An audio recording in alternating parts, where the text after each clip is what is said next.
Hey,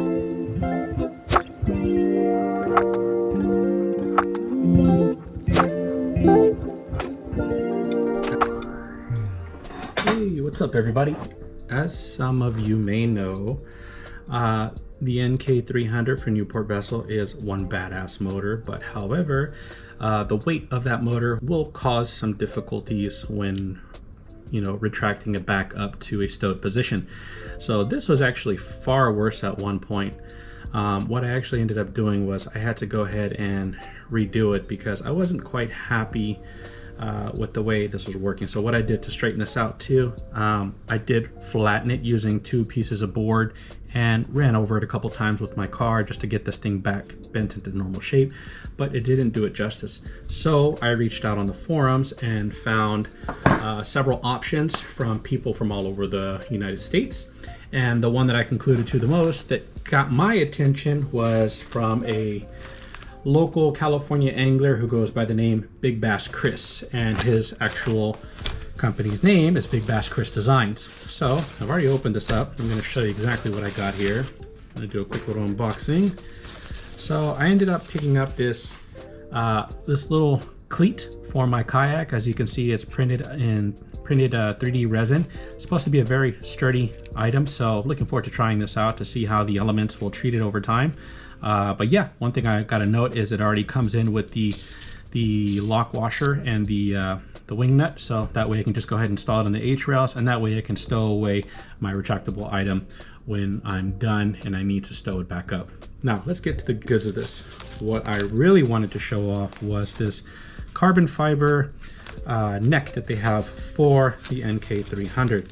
Now, I know a lot of you may be wondering, it's like, well, why go so fancy? Well, technically, not so much fancy, but it's more of usefulness. You see, carbon fiber is technically a lot stronger and lighter than aluminum. And as you can see, the quality on this design is pretty good. I'm very happy with the way it got sent towards me. So I'm definitely looking forward to trying this out. This piece here, I'm gonna go ahead and mount this on top of the original the triangle for the NK300. So I'll go ahead and mount these over. And the whole reasoning behind me ordering this, as you can see, is it's just the design in general. As you can see, there's multiple layers there of carbon fiber. So I'm really looking forward to see how this thing holds up. I mean, I don't got any play on it. Technically, the aluminum one doesn't really have any play on it too. But as you can see, after a certain amount of tension, yeah, there's it's technically done. So let's take a look at something here. So if we look and align at these holes right here, so I'm gonna put this right here. Okay, that's gonna go for that item. But if you compare the thickness, it's almost identical in thickness. I wanna say the aluminum is pretty much it's about maybe like 1/8 thicker. Not by much, not even that. I think it's like a 16th thicker. I don't know if you guys can capture that very well with the GoPro. But yeah, the whole reasoning behind that is a lot lighter than this one. So I am saving some weight on that as well. And on top of that, it just looks a lot better. And I believe that because this is shaped in this orientation, unlike the other one that I have here, this will actually help and give you more leverage when you're retracting it. So enough talk of this. Again, I just wanted to show this off, and let's go ahead and install this bad boy. All right, so I figured I might as well go ahead and do a little quick video on how to set this thing up. I don't think there's much to it. So first, I'm gonna go ahead and put the original triangle piece on here. Get this item on. Take this bolt off. I don't think I really need to clean it because I haven't really done much to it. Okay, so I got that one off.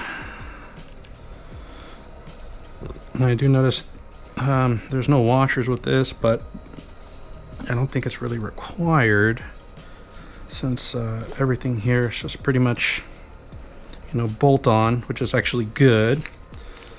Just remove this and take this blue tape, and gotta admit, good job on the packaging.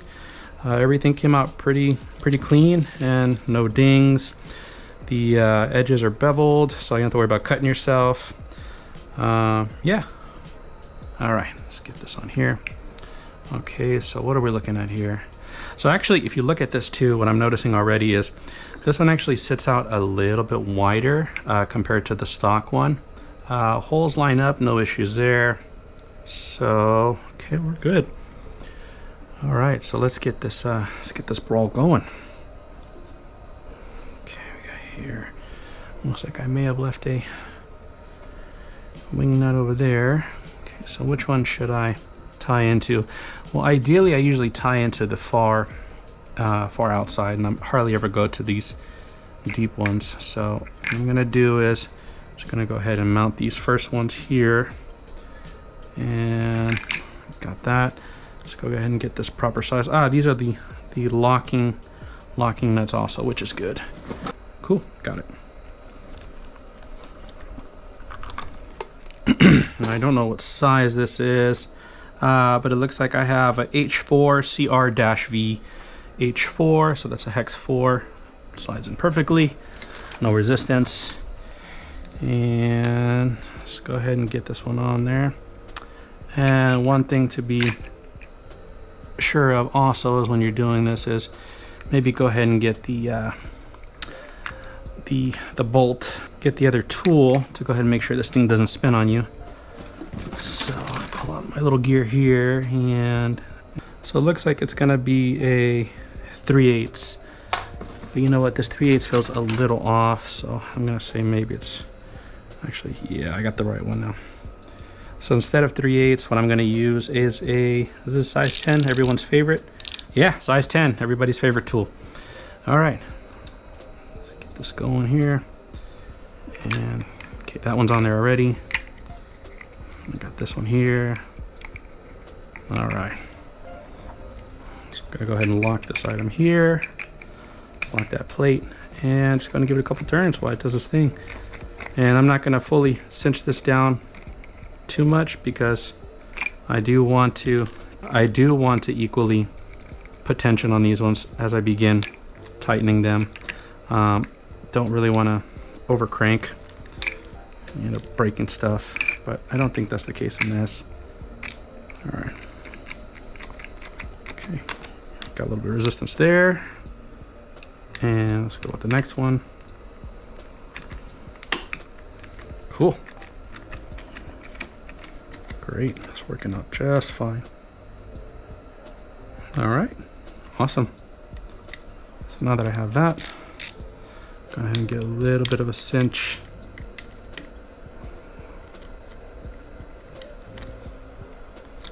Okay, I think that's good. I don't think that's gonna go anywhere. I'm probably maybe putting about at least 5-7 pounds of torque on this just by hand. It's my guesstimation, okay? Don't quote me on it. But yeah, so holes are lined up. All right, enough of that. Now for the main item, this guy here.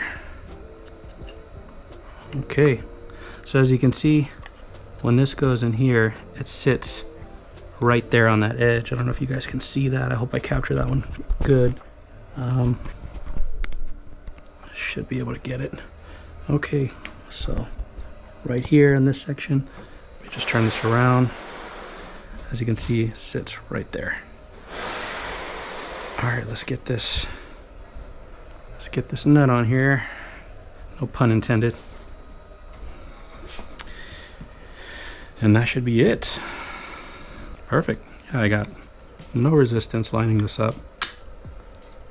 It's going in smoothly. And the nice part is it's the same size as earlier. But I don't have the size 10 tool, so I am gonna have to do something I'm not a big fan of doing, honestly. Wish I had a longer extension. Okay, so I mean, already it's just, yeah, I'm loving it. Pretty cool, man. Great job, Chris. This is the end result, and definitely looks a lot sturdier, a lot lighter. All right, cool. Everything's straight, and let's go test it out. Fine. Just to show you how I ran the cable, I think that's correct. To here, goes with the aftermarket piece by Big Bass Chris. Just go to the right. Definitely feels easier to pull now. A lot easier, like you have leverage. As you notice too, it's not swinging to the left or right. Not bad.